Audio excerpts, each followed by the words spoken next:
자, 오늘 말씀은 마가복음 9장 14절로 29절의 말씀입니다. 함께 읽습니다. 이에 그들이 제자들에게 와서 보니 큰 무리가 그들을 둘러싸고 서기관들이 그들과 더불어 변론하고 있더라. 온 무리가 곧 예수를 보고 매우 놀라며 달려와 문안하거늘 예수께서 물으시되 너희가 무엇을 그들과 변론하느냐? 무리 중에 하나가 대답하되 선생님, 말 못하게 귀신 들린 내 아들을 선생님께 데려왔나이다. 귀신이 어디서든지 그를 잡으면 거꾸러져 거품을 흘리며 이를 갈며 그리고 파리해지는지라. 내가 선생님의 제자들에게 내쫓아달라 하였으나 그들이 능히 하지 못하더이다. 믿음이 없는 세대여, 내가 얼마나 너희와 함께 있으며 얼마나 너희에게 참으리요. 그를 내게로 데려오라. 이에 데리고 오니 귀신이 예수를 보고 곧 그 아이로 심히 경련을 일으키게 하는지라. 그가 땅에 엎드러져 구르며 거품을 흘리더라. 예수께서 그 아버지에게 물으시되 언제부터 이렇게 되었느냐? 어릴 때부터니이다. 귀신이 그를 죽이려고 불과 물에 자주 던졌나이다. 그러나 무엇을 하실 수 있거든 우리를 불쌍히 여기사 도와주옵소서. 할 수 있거든이 무슨 말이냐? 믿는 자에게는 능히 하지 못할 일이 없느니라. 곧 그 아이의 아버지가 소리를 질러 이르되 내가 믿나이다. 나의 믿음 없는 것을 도와주소서. 예수께서 무리가 달려와 모이는 것을 보시고 그 더러운 귀신을 꾸짖어 이르시되 말 못하고 못 듣는 귀신아, 내가 네게 명하노니 그 아이에게서 나오고 다시 들어가지 말라. 귀신이 소리 지르며 아이로 심히 경련을 일으키게 하고 나가니 그 아이가 죽은 것 같이 되어 많은 사람이 말하기를 죽었다. 하나 예수께서 그 손을 잡아 일으키시니 이에 일어서니라. 집에 들어가심에 제자들이 조용히 묻자오되 우리는 어찌하여 능히 그 귀신을 쫓아내지 못하였나이까? 기도 외에 다른 것으로는 이런 종류가 나갈 수 없느니라. 변론 말고 믿음, 주저 말고 기도라는 제목으로 말씀 증거합니다. 사람은 자유로운 듯 보이나 늘 무언가에 갇혀 살아갑니다. 돈에 매여서 일 중독으로 사는 사람들이 많죠. 또 정욕과 쾌락을 쫓는 사람도 있습니다. 그리고 자기 경험과 지식에 도취되어서 살기도 하고 과거의 영화나 혹은 상처에 갇혀서 살아가기도 합니다. 분명한 것은 변화돼야 한다는 거예요. 하나님의 자녀로서 자녀됨을 누려야 됩니다. 누구나 변화될 수 있고 지금보다 더 풍성한 하나님 은혜를 경험할 수 있는 거예요. 물론 의심이 되죠. 정말 하나님 안에서 변화가 가능할까? 정말 나의 이 문제가 해결될 수 있을까? 이런 생각에 대해서 오늘 주님은 한 말씀으로 답변해 주세요. 23절이죠. 예수께서 이르시되 할 수 있거든이 무슨 말이냐? 믿는 자에게는 능히 하지 못할 일이 없느니라. 아멘. 한마디로 믿는 자가 되라는 거예요. 믿는 자가 되면 변화될 수 있다는 것입니다. 그럼 어떻게 하면 믿는 자로 변화된 삶을 살 수 있을까요? 첫 번째, 변론 말고 믿음이 필요합니다. 예수님은 베드로와 야고보, 요한을 데리고 산에 오르셨다가 이제 산 밑으로 내려오셨습니다. 내려와 보니까 큰 무리가 모여 있었고 제자들은 서기관들과 변론, 논쟁하고 있었어요. 14절입니다.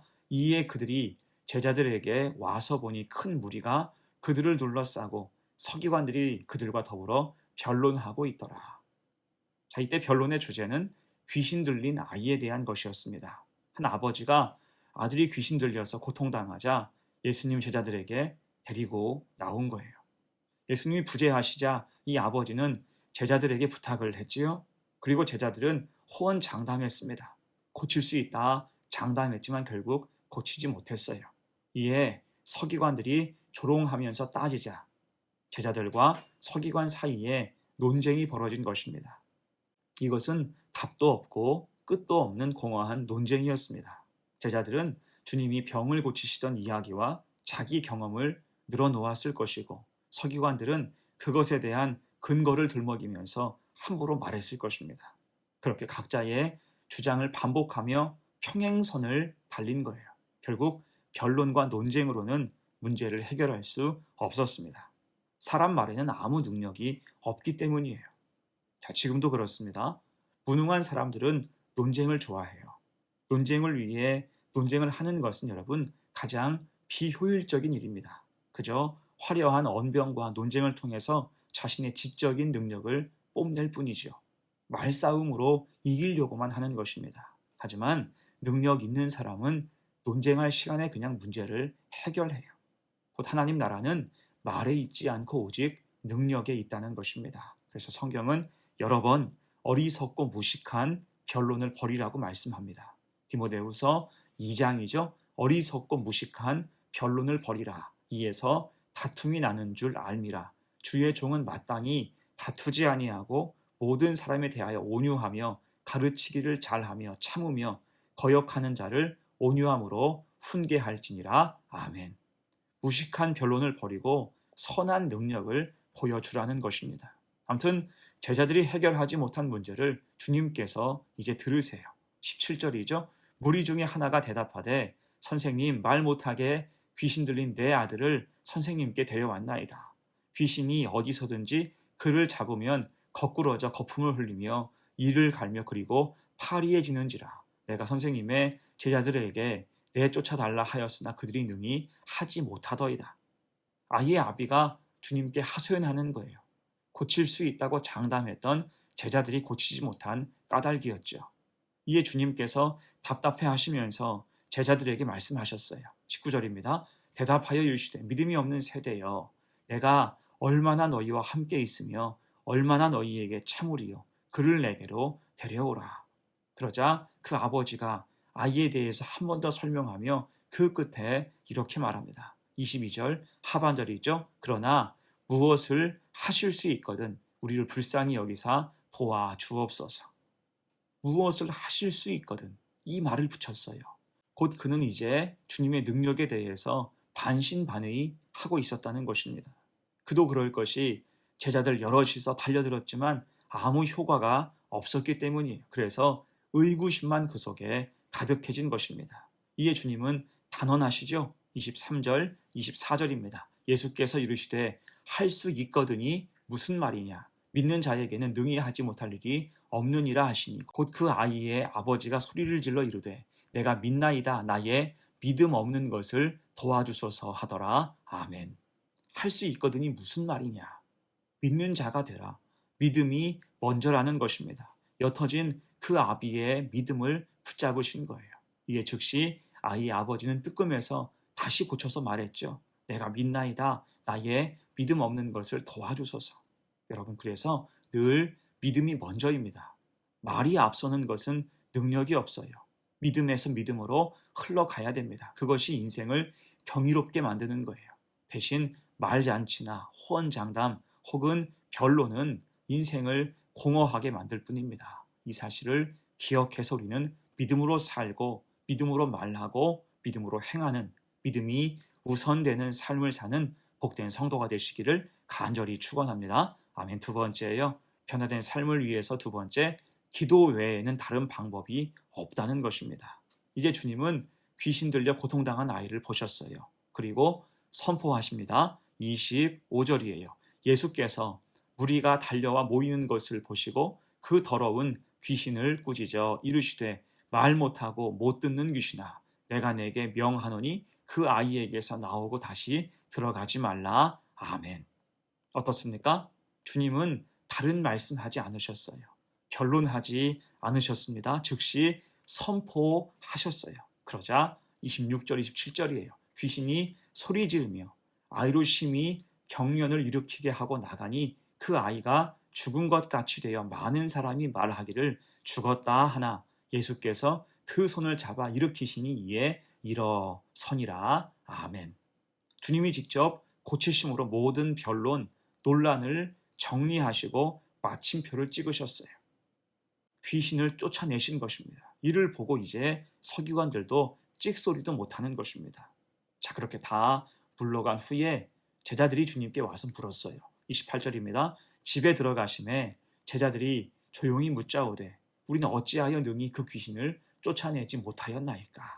이에 주님은 단호하게 말씀하시죠. 29절 이르시되 기도 외에 다른 것으로는 이런 종류가 나갈 수 없느니라 하시니라. 아멘.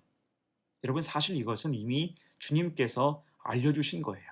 지금껏 주님은 늘 기도하시고 병을 고치셨고 기도하신 후에 기적을 행하셨습니다. 기도가 방법이고 기도가 능력이라는 거예요. 하지만 제자들은 지금까지 그것을 보았으면서도 알고 있으면서도 믿음으로 그렇게 해보지 않았다는 것입니다. 이것이 아는 것과 믿는 것의 차이이며 구경하는 것과 실제 믿음으로 기도하는 것의 차이라고 할 수가 있는 것입니다. 여러분 우리도 그렇습니다. 성도는 더욱 기도해야 돼요.